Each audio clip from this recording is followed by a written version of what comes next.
Zâmbetul lui. Cine e el pentru mine? Încă asta nu știu nici eu.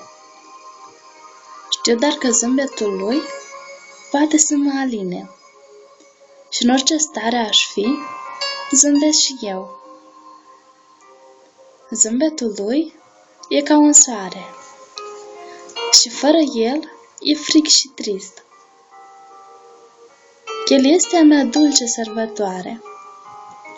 Cu el alături e mai frumos să exist. Cândva visam să pot zbura. Acum pot când el îmi zâmbește. E o stare plăcută, mă poate salva de tristețea care uneori se ivește. Uneori are un zâmbet mai ștrengar, alteori zâmbește copilărește.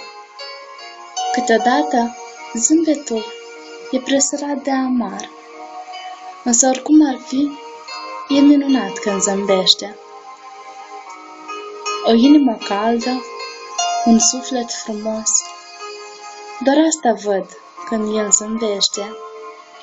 Și cu siguranță un om curajos, căci indiferent de orice, zâmbetul nu lipsește.